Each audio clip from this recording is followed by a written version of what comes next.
name's Bob Clayton, 6th generation rhubarb grower, and this is Ashley, my son, obviously 7th generation rhubarb grower. Hello everybody, here we are in the Geelong region at this wonderful rhubarb field that belongs to the Clayton family of ABC rhubarb, and Ash and Bob have been growing rhubarb for generations, and they supply these beautiful crowns to the plant shop. You can see them here, and I think that with them, aren't they guys, they're one of the most versatile things to grow. Anybody can grow a rhubarb, surely. It has to be, are we calling it a vegetable or a fruit? Technically it is actually a vegetable. Okay. Yeah, eaten as a fruit. But as a as a commonly sweet. used as a fruit. Although Bob, you were telling me that you like it deep fried. I have had it deep fried.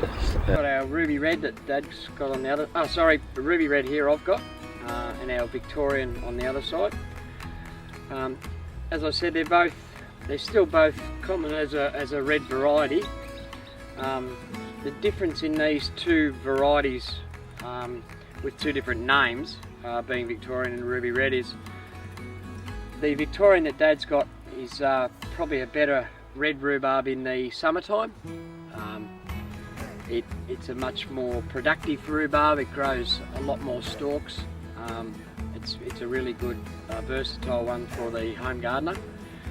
The ruby red that we've got, it's probably a little bit less in production, but it remains a better coloured rhubarb, and its cooking ability is probably far superior to the other one, in across all aspects of cooking, whether it be your baking or making your stews or your pies and crumbles. It's got a lot more red colouring. So it's a great plant for people to have in their garden. Yes. And Not only a great plant, it's actually a very healthy for you plant, plant. yes. Now, what are the health benefits of rhubarb? Is it full of, It's very the good. colouring must be full of antioxidants. It is. High in fibre. It's high in fibre, and also, medically speaking, it's actually very good for the bowels. There you go. So it's extremely versatile. High in fibre and good for your bowels. Well, nothing gets there. And it tastes delicious. And it's easy to grow. How easy is it to grow? Alright, well these are our rhubarb crowns that we've cut. Ready. So this is what the customer gets when you're getting That's right. a crown from us at the plant shop. And this is 3-4 years old? Yeah, these are originally Minimum of 3 That's and up to fantastic. 5. For Yep. the price, it's ridiculous. Try and buy a 5-year-old pizza. How much would that be? We've got our crowns. We lift on, how we said before, we lift on a 5-year rotation. So once a customer or a nursery buy a rhubarb crown for the plant shop, they'll receive one of these, which is a single crown. And the beauty with rhubarb is it multiplies. Okay, so we start with an original crown, true to type. As I said, we've got no dormancy, so he'll produce all year. And we start off with that this year. Next year he'll sort of look something, he'll double in size. And as I said, we get to about a 4 or 5 year program, so we've got our crowns looking up to around about a dinner plate size. Now, if you were growing that in your garden at home, Yes. could you just leave it like that? Do you need to divide it up? No, you don't. We've found that the production of our fresh rhubarb, for eating, it produces really good red, thick, long stalks between probably a year and a half to probably 3 or 4 years. Once they get a little bit older than that, you can. Yeah, the stalks, they grow a lot shorter. There's too much competition in them. So the home gardener can lift them up and cut them. And also Seems the other. to regenerate a little. It helps. Puts a in new the- vigour into It the does. plant. Yep. What kind of soil is it best grown in? Okay, We're in well- a very deep, loamy soil here. Yep. Thrive on organic foods. Yes. Any animal manure Yes. is a great. Yes. That's what we use Yes. a lot of. Yes. Does like is good draining. It We do. must have good draining. Yes. So that's why you can see here that the boys have built up these beds so that the water can wick away and the roots aren't sitting and rotting. Yeah. It likes it.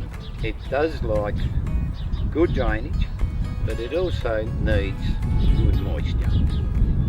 So, but with proper control and proper selection, you can make any soil pretty much to do that. Generally speaking, we put it into a raised bed, which gives us the drainage factor. Now, when you buy a rhubarb crown from the plant shop, we send a little portion of a secret potion, and I'm going to tell the boys here what it is. Isn't that brilliant? Don't you think that'll give them a good kick-off? Yes, it Sweetens up the soil and yes. it makes the roots exactly. pop out. So Yes. you'll get that. So rhubarb also seems like it's a very hardy thing to grow. Are there pests and diseases that it's prone to? It is a very hardy plant. In fact, it's an extremely hardy plant. We had an old saying in the family, you could actually grow it in the middle of an asphalt road. It is so hardy. But having said that, one of the reasons it's so hardy is that very, very few pests, almost no pests will attack it. Once you, our dear customer, receive one of these gorgeous crowns, what are they going to do with it? Okay, you receive How this. long have they got to plant it? You probably want to get them out into the garden as soon as you've you received them in the mail.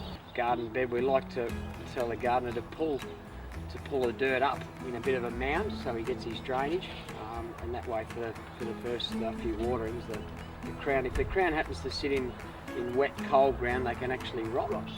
So we'd like to get them to give them a start by actually, in their raised beds, raising the dirt in there to give it a bit of drainage to start with. So are you planting it how far down? That's right, we've got... Just along as the eye.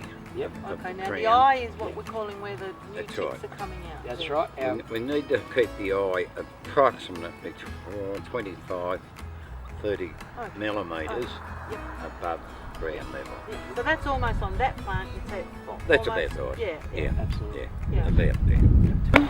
Well, thanks guys. Thanks for talking us through how you grow rhubarb and these beautiful varieties. I think the cherry, the ruby red is the one. Yes. I think that's fantastic. But really, if you had the two varieties, you just couldn't go wrong. You'd always have delicious rhubarb. Absolutely. And I think we should head off now because it's raining and have some rhubarb pie. Thank you very Thanks, much. guys. See you. Thank you very much.